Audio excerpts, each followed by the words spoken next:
Well, good evening. Welcome to Far and Near LLC.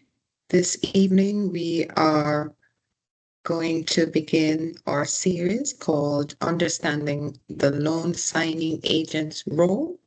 I just want to begin, as usual, with this disclaimer.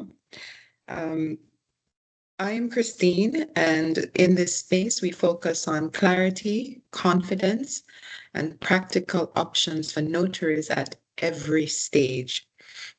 My goal is to help you understand the landscape, explore different approaches, and choose methods that fit your workflow and your state's specific requirements.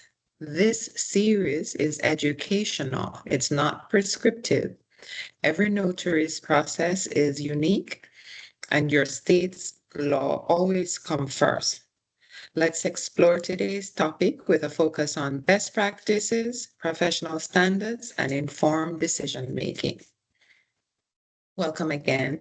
Today is Thursday, June 18, and we're here to talk. I was hoping that I would have some participants.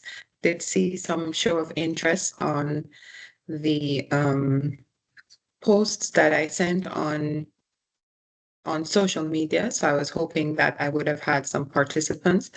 But nevertheless, what I'm doing, I know it is of value and it helps those who will listen, sure that it will provide some insight. So let's begin. Last week, we went over the essential stack. These are some of the items we covered in the last session we had, like just how to, we were talking about how to get your first 10 clients and build your business. A lot has happened in the industry. And so as I share my experience and hope to have participation with others who are willing to share their experiences, I see that there is a greater need. There is a gap in terms of what we know, and I'm hoping that this will contribute to the knowledge. So we did essential stack systems and automation, mastering North Carolina REN compliance, securing your first 10 clients, scaling to 20 clients, sustainability and professional legacy. And this week we're talking about specifically what the loan signing or notary signing agent's role is. We're going to look at the definition of those terms. Then the journey that the loan takes just before it gets to you as the NSA or LSA, and then what the title company expects, and working within your limits to avoid the unauthorized practice of law, professionalism and recovery, and what exactly my brand, Far and Near, promises.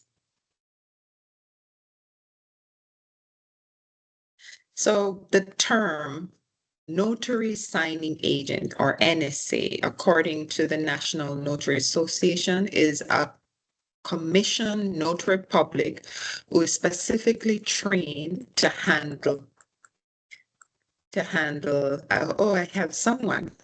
Okay, wonderful.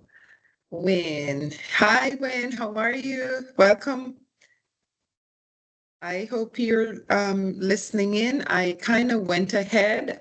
I will just kind of continue where I'm at because we've not really gone very far. We've been talking about the definition of terms, and we're looking at what the distinction between a notary signing agent and a loan signing agent. So the notary signing agent, according to the NNA, is a commissioned notary public who is specifically trained to handle mortgage and real estate loan documents. They serve as an independent contractor for lenders, while title companies and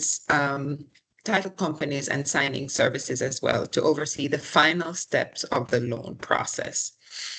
And I highlighted that final step of loan process specifically because it's not quite the final step, but it gets them to that part one of the final step. So the role of the NSA is important. But let's get back on track. The loan signing agent, LSA, on the other hand, is synonymous. It's synonymous with NSA. The word loan, however, provides a little bit more specificity and focuses on the niche of loan signing. So this implies that the NSA may have more of a broader reach. You know, he or she can do general notary work or apostille, or maybe be developing multiple niches in one, just to ensure that they're reaching a greater audience. But I hope this helps to provide some understanding when we say NSA versus LSA. It's a lot of terms that we use. All right, so here is a quick look at the loan's journey before it gets to the notary signing agent. You see here, if you look carefully, there's the part one and then part two. At the very bottom, there's part one and part two. So the loan is originated, and that's a strictly sales position. And then it gets handed off to the processor, who takes the information provided by the loan originator and input it in the data, make the calculation, and then submits it to underwriting, who evaluates, assesses the loan for credit worthiness and the repayment ability and the risks of the loan, and then makes a decision as to approve or deny the loan. And then it gets moved on to closing. Here, the closing, it's the final loan document. There's a lot that's not covered there because there's a lot of back and forth with the borrower as well. So the final, I need to go back. So the final, sorry about that. Let me go back up here. And bear with me a little bit, Wayne. Had some technical problems. Yes, so it gets to closing, and once everything is completed, the document is produced in the closing phase, then it gets sent to title, and title contracts with the notary signing agent, who then takes it to the borrower to have the document signed. And the loan continues to travel once it gets returned to title or the lender, as the case may be, and it goes to servicing and then pay off, which is the final stage. Let me just minimize this. Yeah, so it gets to pay off. So that's the journey, the entire journey of the loan. But here is where at the end of part one, where the notary signing agent gets involved. All right. So what does the title company expects from us as as notary signing agent, right? Here are some things. The NSA should read the lender's instruction just to pinpoint if there's anything specific or special in it, because sometimes that occur. And to find out what type of loan it is. Is it a primary resident? Is it a purchase? Of course, they would tell you up front on the order, but just delve into the lender's instruction to pinpoint if something is particular. Sometimes it may be what could it be? Like there is some particular legal term, if it is perhaps, I'm trying to think of something that just came to my mind. If for example, they have it vested, the vesting is in a particular, is vested in a estate, or something like that. Sometimes those things occur. So having familiarity with all of that, because what I'm doing here today is by no means going to provide sufficient knowledge, that because it is an ongoing thing where you have to continuously improve on your knowledge of what happens with the file that you get.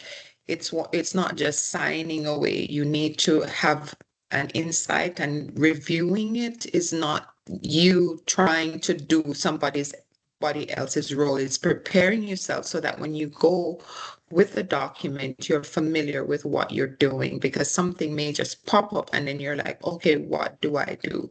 So I always advocate review the document, not to become like an attorney or anything like that, but to see what is required of you and to be able to handle it in a way that is professional. Because there are times when there's some little nuance that you want to be sure you're handling well and it's not surprising you.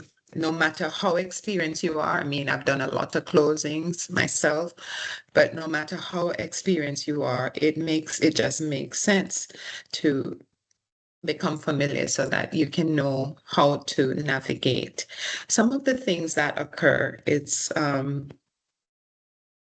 you know, like if it's a refinance, you will want to know if the borrower is due money or if you're supposed to collect money from them. A lot has changed. A lot of the companies are giving the borrowers the option to send their funds by wire or to send their payment, as the case may be.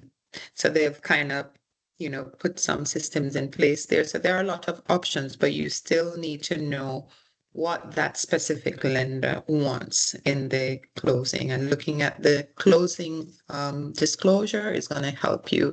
Some lenders, they have limits on what they'll accept, you know, in terms of payment. Some of them will accept up to $500 in personal check. Some of them want a certified check, right? So little details like that.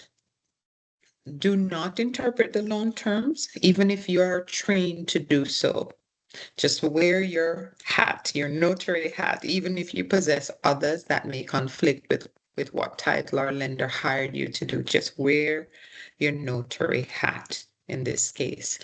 In other words, your function and your role is to witness and guide the client through the loan package. You may answer questions of where signatures belong, what each document is, for example, the note, but you do not discuss terms.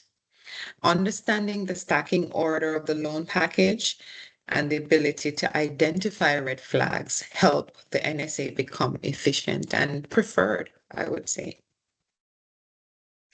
So we're talking about what title expects. Here is what I put my spin on this, because I know from experience and from going through some of the training at the NNA that they teach you these things, right?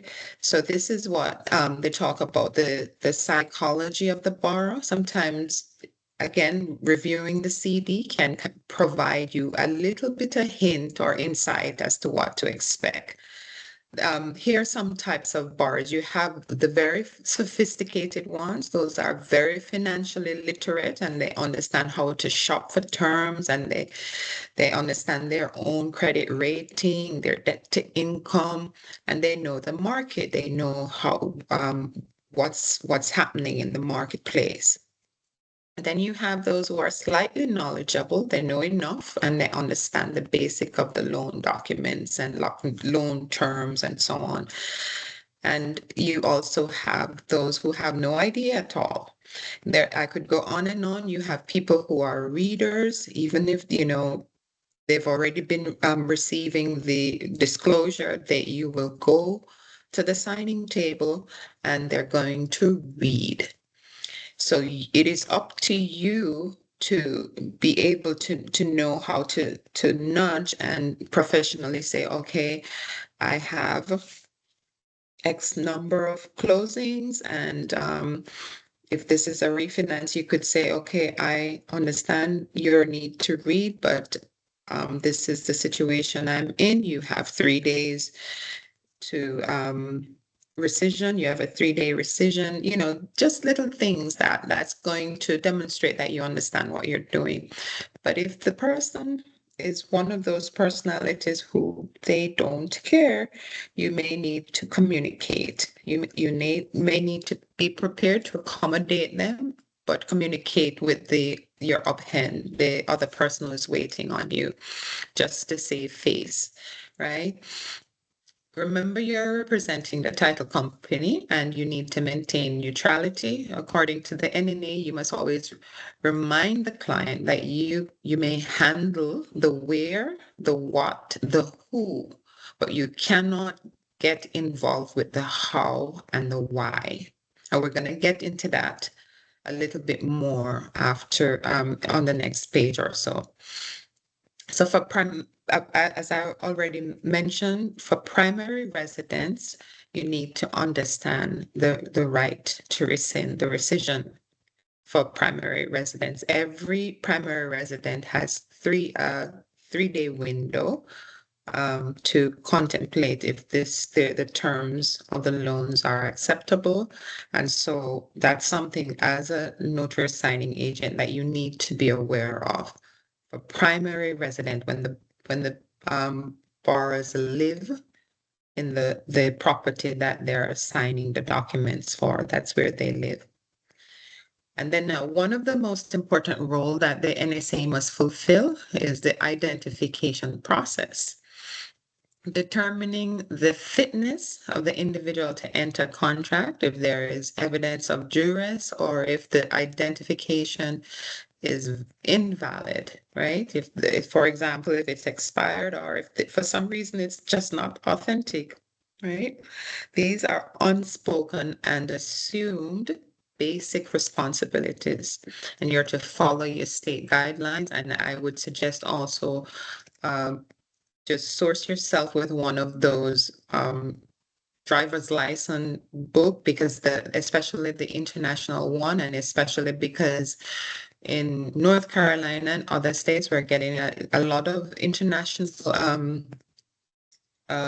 people moving in, buying home, and sort of thing. We need to be accommodating so that whatever identification is presented, we can use the correct source to validate its authenticity.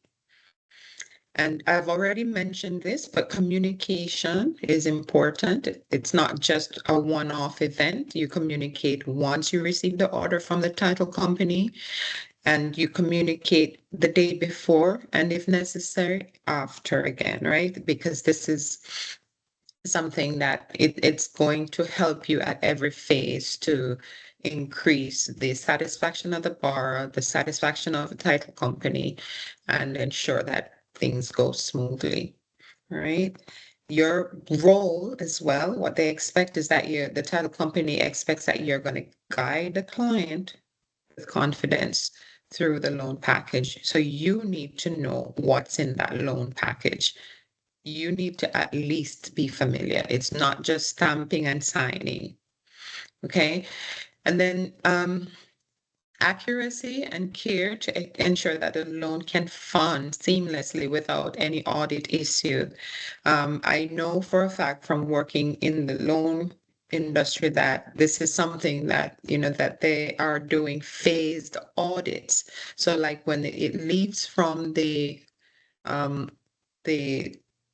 I think it's the processor, it goes through an audit. If it comes back to the processor for anything, it goes through an audit again.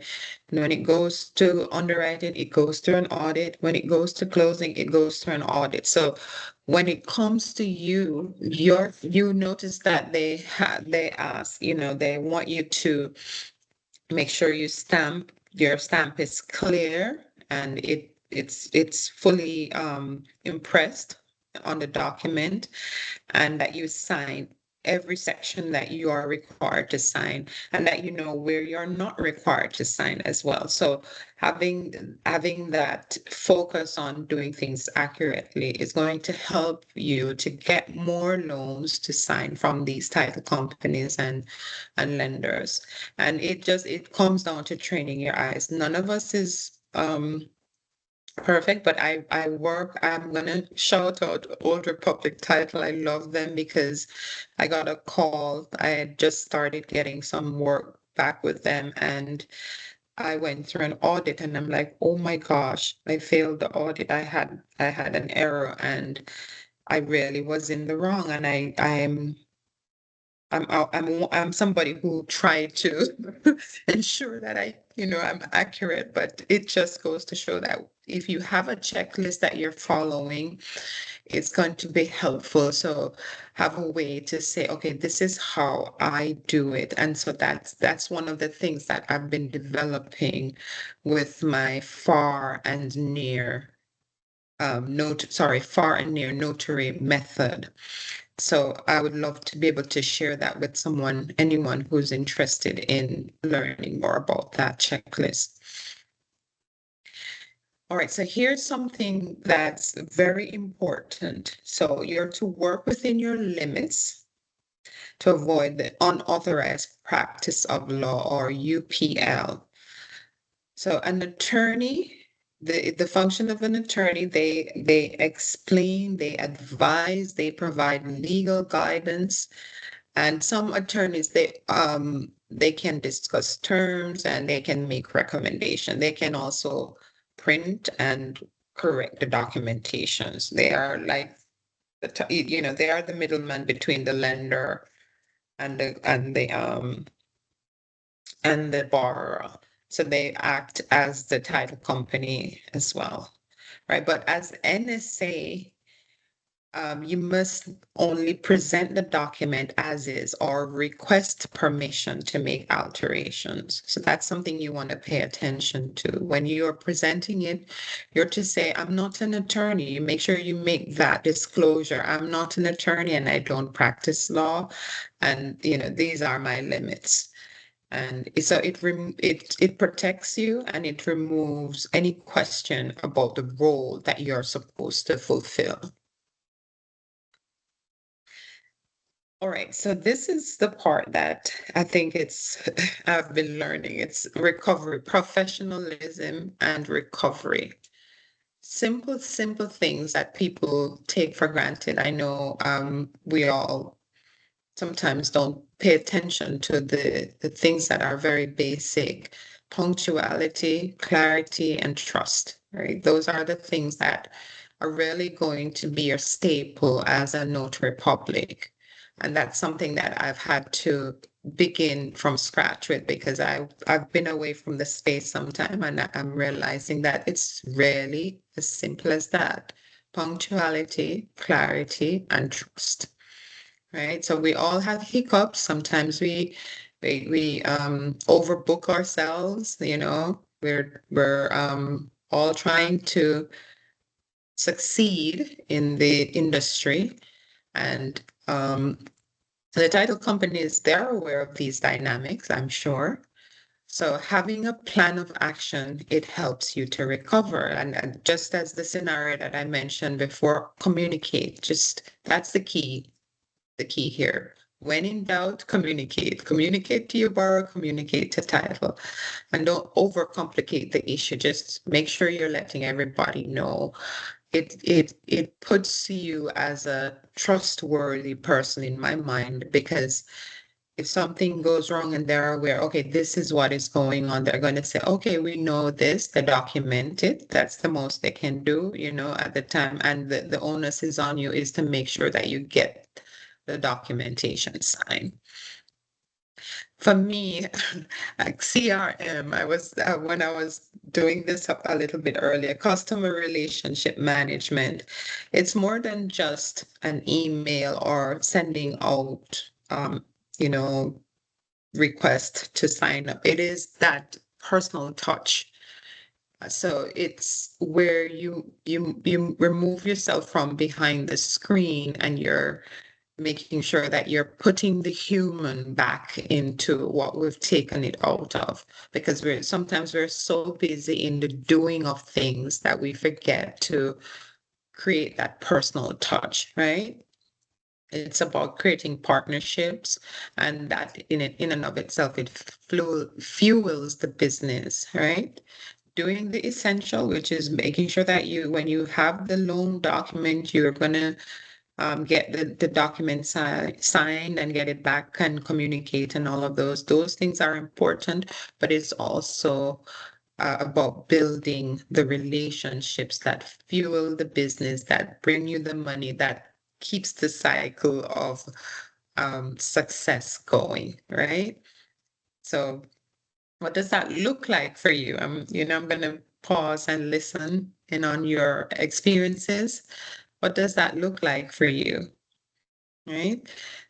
And then one of the things that I would suggest is develop a system. You're sending thank you notes for the work that you receive, and you keep your name top of mind by calling the title company now and again just to talk, or just to, to ask them, do you have anything that you need to get done? Sometimes some of the simple things that we normally do, we're so inundated with technology that we forget that these are basic things that would normally work um, for, relationship building.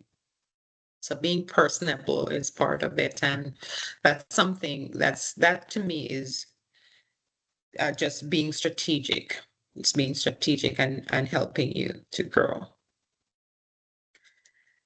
So what does my brand promise? The name of my company is Far and Near LLC, and my tagline is bringing far possibilities near. Right? We're fleshing that out. It's a slow process because um, in building a small signing company, it takes time, right? So our commitment and our promise is to grow through actually redefining what far and near is. And as the path becomes clearer, especially with the um, disruptive effect of the remote electronic notarization law, right?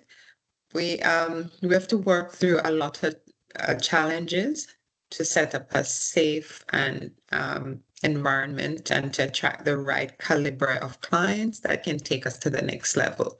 So we're committing to keep doing what we know to do right now, right? Which is to create satisfied clients for both the title and lenders and the borrowers as well, and to follow through with what we already have in place, right? And then as we develop the infrastructure, which is looking towards diversifying with remote electronic technology, we are aware, I am completely aware that the learning curve requires commitment, persistence, and patience. And aligning with clients that support our growth is something under current consideration. We continue to embrace the need to accelerate learning due to many, and I could put many more minis behind that, many setbacks. But we're also cognizant that not all that is ahead is without its own series of issues. We've therefore developed remedial measures that may be deemed traditional but more reliable than the multifaceted and fragmented offering of the new technology. We know that technology can fail, and having a resource that works if and when such events occur is vital. So I'm talking specifically about the Notary Journal and Logbook, and I'm asking you please to visit our website to get yours.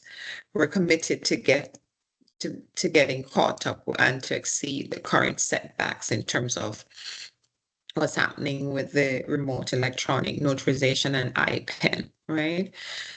So all of this, everything that we've covered, it addresses our identity, the behavior, the knowledge, and our commitment for better results.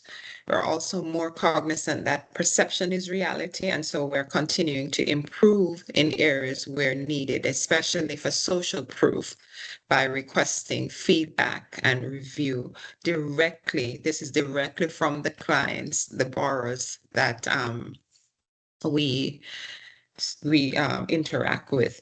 And just to kind of put a little detail in that, because if you're a new notary, this is something that you need to be aware of. It's not you demanding a review, you're asking because they have an option not to give you a review. And so the NNA says that you're to let them know that it would help you with your social proof, but that's it. You cannot require a feedback from them, and that's important to know. So, are you still there, Win? At this time, I'm opening it up for questions. If you have any questions, I have a list of stuff that I wanted to go through, but I think that's the presentation. And I don't know if you have any comments, Win. Do you want to comment on anything so far or share any experience that you've had?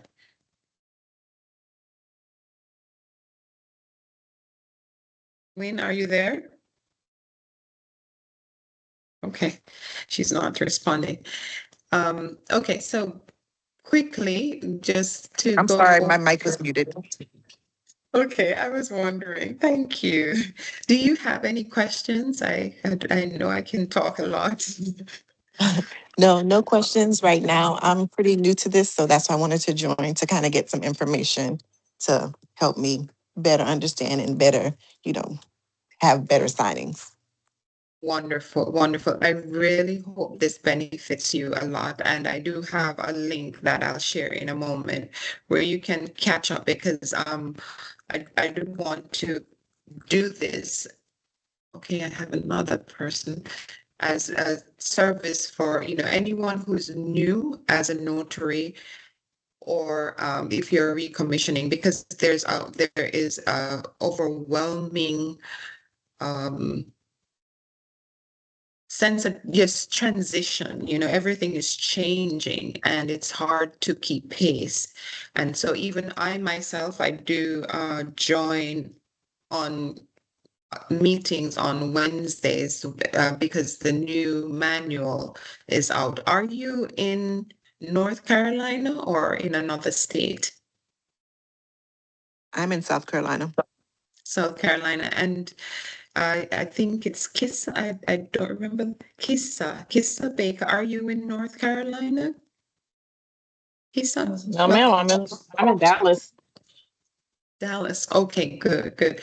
Well, hopefully that you'll find that the information that I provide is applicable, but at the same time, make sure that you're following your state's guideline, because some things overlap, but some things are distinctly different. So be sure that you're following your state's guideline.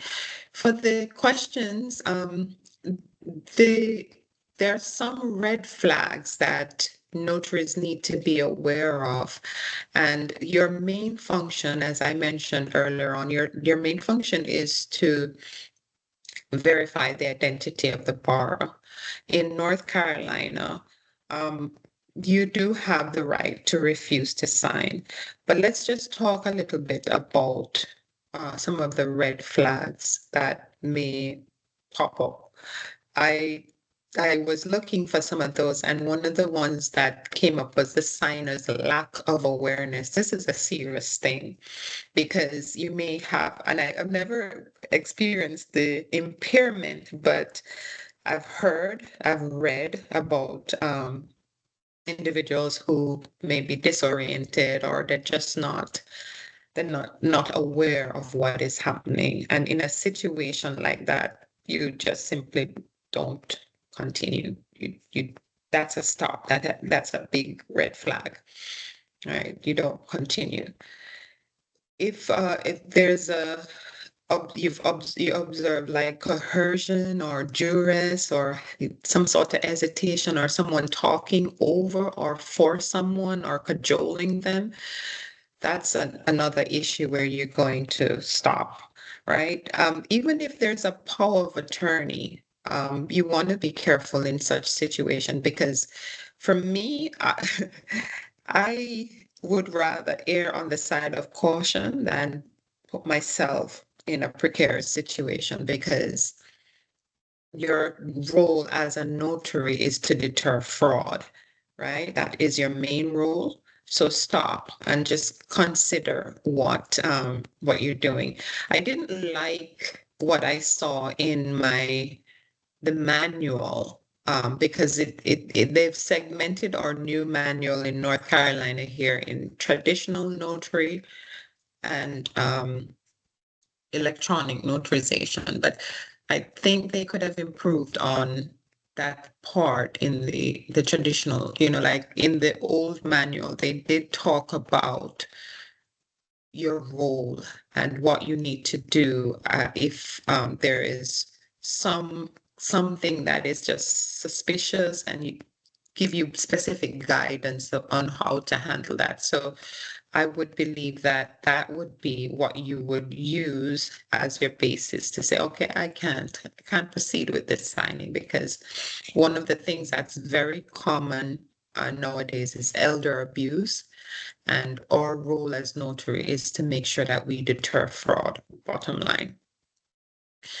And there's a couple of others that I didn't really develop because as you see, I have limited space on that page, but there's the improper or illegal requests.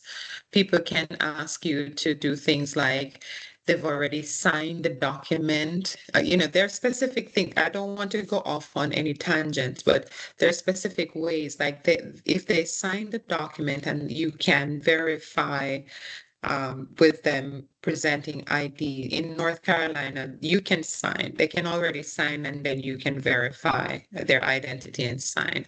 But there are some requests that are illegal. Can you think of any? Can anybody weigh in on that? Anybody have ever had anybody requesting you to do something illegal?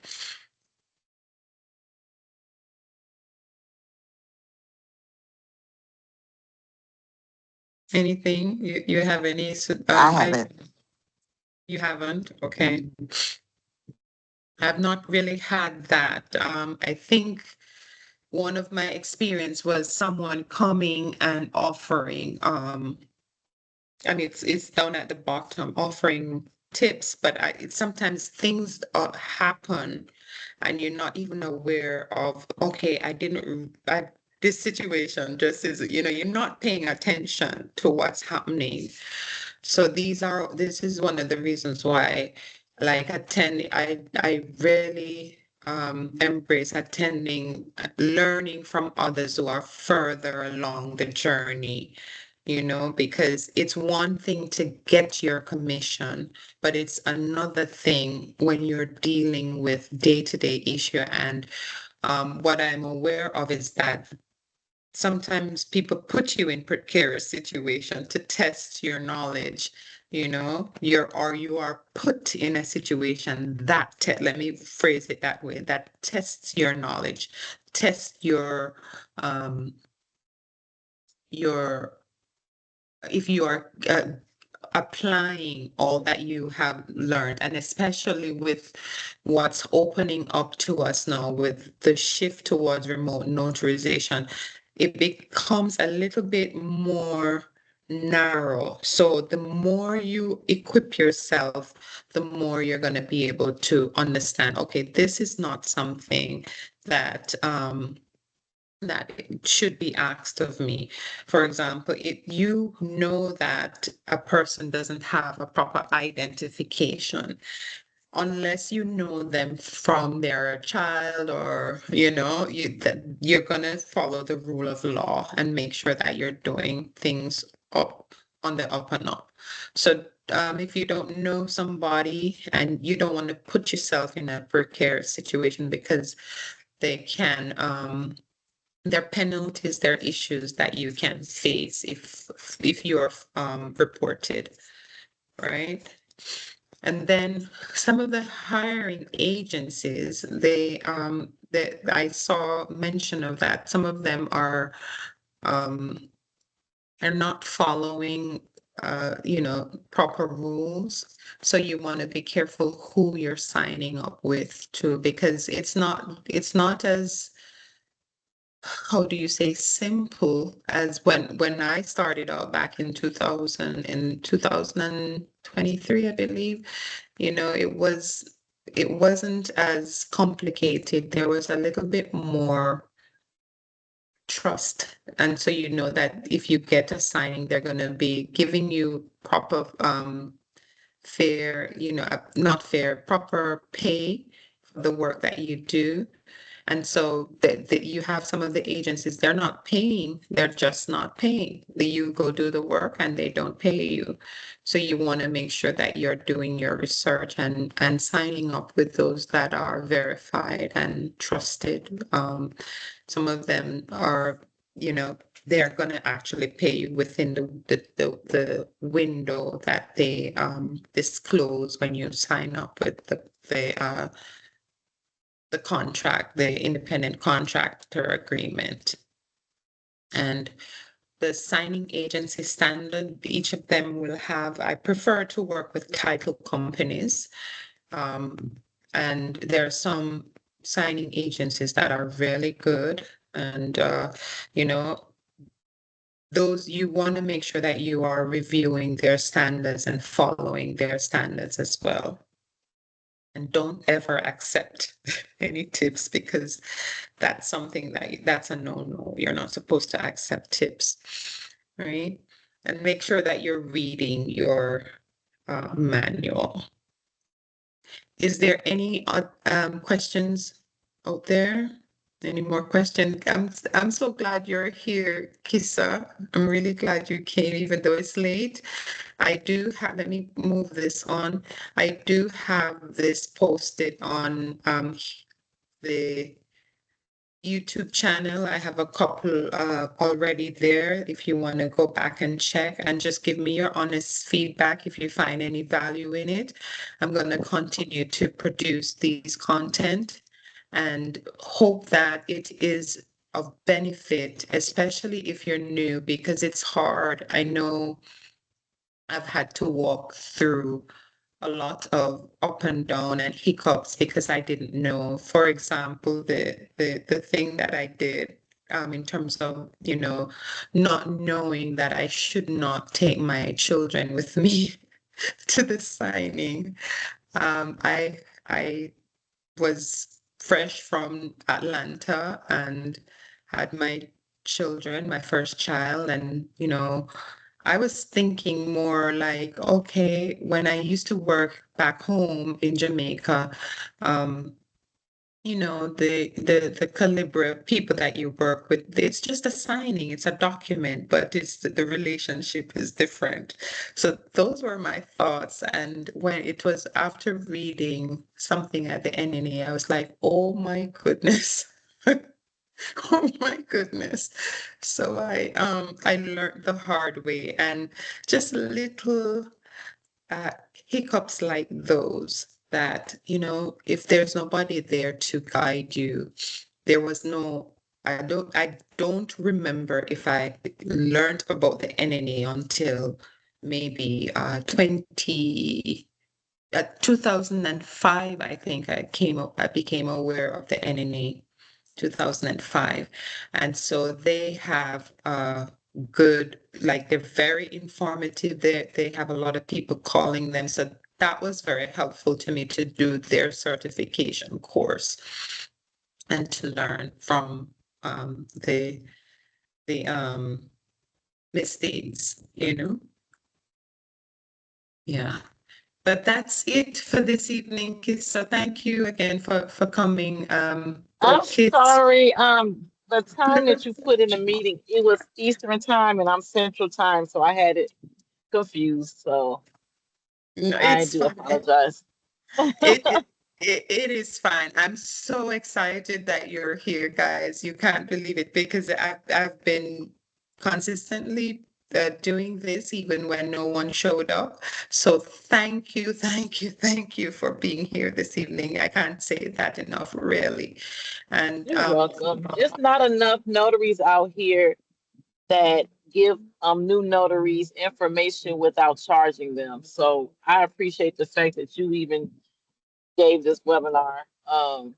Because this grimy world, they're really grimy out here. So thank you so much. yes, yes, yes. I really hope that, and that is my commitment because I really think that if I had someone who could, I've been blessed, right, with a lot of Mhm. things. I've had people pour things into me without charge, and as I will always say, the best things in life are free. And there's too much, there's a lot for everybody. And if we take that approach, you'll be surprised how um, things can improve for all of us. So I'm here to support you. Yes, I'm going to be doing some additional stuff that may be a cost, but that's not going to be my main focus. I want to bridge that gap because I know the journey that I walked through where there was nobody for me. I had to figure things out on my own. So please support my effort. And I do offer a notary journal and logbook. Everything that I know is in there. It's only $30 with shipping. I've not had it ready as yet. I've finished the revision of it, but I've not gone through the printing process. But it would be really good to get your support so I can get that all because I've poured everything into that. And I know we're going into the remote electronic notarization. I don't know if are you guys fully launched in Texas and in South Carolina? They do run It's here, not in but South I keep Carolina. hearing it's okay. It is in Texas. It's just I've been hearing it's not worth it because you have to do a lot of marketing and bring your own clients to run. I'm like, oh, I haven't done it. Okay. Well, we can share our experiences and learn and grow together because I'm not there yet. And Okay. yeah, I've been in this space before, but just coming back fresh and trying to figure my way out. There are other opportunities. It's not only run because it seems to have its own challenges. For example, I'm concerned about the geolocation issue because I think something that I read online says that the cell phone towers, like if, for example, you're with a particular phone company, they can route the towers can route you through another location. So I don't know if all of this technology thing that they are saying, if it's 100% precise, right? So I have my doubts about that, and I do intend to ask some questions of my local Secretary of State because I'm completely confused. They selling you this big. I like the convenience. I would love to be in on it, right? But one of the Hmm. things, North Carolina, they've said that we don't have the approval as yet because they're still sorting through um the approval of because there are some things that I trust the Secretary of State. They tend to go to err on the side of caution, but that's what we're not there as yet either. So I'm Okay. hoping that we can grow together and we take it from there. Please just DM me and let me know how to keep in touch with you both and provide you with any updates so we can really connect on a deeper level, okay? Okay, I'll send you a message Definitely. because my Facebook name is not my name you see on the screen. So I'll let you know it was me. Okay, no problem. Well, I'm gonna Okay. stop the broadcast now, but thank you again, and I look forward to um to getting to know you both